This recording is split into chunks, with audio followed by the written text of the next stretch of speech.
আপনারা দেখছেন 24 ঘন্টা ইন্ডিয়া টিভি, সর্বদা সবার পাশে সবার মাঝে। দিনের পর দিন আক্রমণ করছে, মন্দির ভেঙে দিচ্ছে, খ্রিস্টানদের গির্জা ভেঙে দিচ্ছে, বৌদ্ধদের পীঠ ভেঙে দিচ্ছে। শুধুমাত্র একটি ধর্মের মানুষদের থাকবে।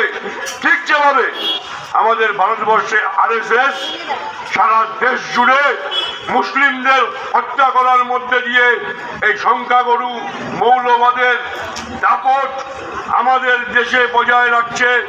আমরা যেমন আরএসএস এর নিন্দা করছি, ঠিক তেমনি বাংলাদেশের বুকে জামাত যেভাবে সংখ্যালঘু মানুষদের ওপর নিরাপত্তাহীনতা নামিয়ে আনছে, আক্রমণ করছে, খুন করছে, বাড়ি লুট করছে, মন্দির লুট করছে, খ্রিস্টানদের গির্জা লুট করছে, তার বিরুদ্ধে সারা বিশ্ব জুড়ে কমিউনিস্টদের পক্ষ থেকে জনমত গড়ে তোলবার জন্য আমরা যে অভিযান চালিয়েছি। আজকে আমাদের অঞ্চলের ছেলে, সোনার বাংলার ছেলে সায়ন ঘোষ, বাচ্চা ছেলে, ওই ছেলেটি বাংলাদেশে তার আত্মীয়ার বাড়িতে ঘুরতে গিয়েছিল।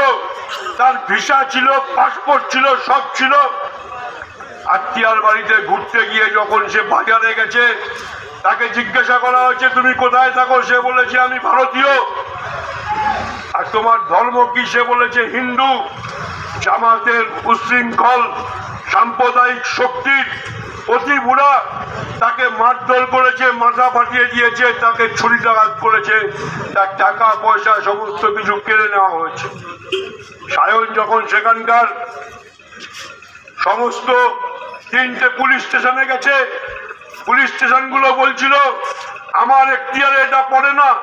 তারপরে বিভিন্ন প্রাইভেট হসপিটালে গেছে, তার চিকিৎসা করবার জন্য অস্বীকার করেছে। তারপরে ঢাকা মেডিকেল কলেজে যখন পৌঁছেছে, তারা চিকিৎসা করেছে এবং যখন পুলিশ কেস লিখে দিয়েছে, সে যে আত্মীয়র বাড়িতে গেছিল সে বাড়িতে গিয়ে জামাতের লোকরা হুমকি দিয়েছে, ও তো কেস করে চলে যাবে, কিন্তু তোমাদের থাকতে হবে, আমরা তোমাদের বুঝে নেব। এই ধরনের হুমকির বিরুদ্ধে এবং আমাদের অঞ্চলের ছেলে শুধুমাত্র ভারতীয় এবং হিন্দু হওয়ার অপরাধে জামাত যেভাবে আক্রমণ করেছে, ঠিক সেভাবে উত্তরপ্রদেশের বুকে আকরালকে আরএসএস মুসলমান হওয়ার, গরুর মাংস খাওয়ার অপরাধে পিটিয়ে মেরে খুন করেছিল। এই আরএসএস আর জামাত একই বৃন্তে দুটি কুসুম। আরএসএস ভারতবর্ষে, জামাত বাংলাদেশে। ভারত এবং বাংলাদেশের শান্তি নষ্ট করবার জন্য, ধর্মনিরপেক্ষতা নষ্ট করবার জন্য এই মৌলবাদী শক্তিদের বিরুদ্ধে আমাদের জনমত তৈরি করতে হবে। আমার রাজ্যের সরকার, তৃণমূল কংগ্রেসের সরকার খুলেআম বলতে সাহস পাচ্ছে না যে বাংলাদেশের বুকে সংখ্যালঘুদের ওপর আক্রমণের বিরুদ্ধে একটা মিছিল করার সাহস নেই।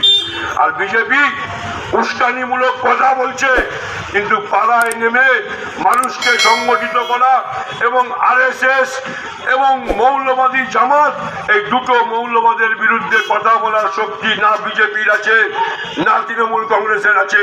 আমরা লাল ঝান্ডা মনে করি সংসদে কটা আসন বড় কথা না, মানুষের বিপদে ধর্মের নামে দেশ ভাগ করার বিরুদ্ধে মানুষের নিরাপত্তা।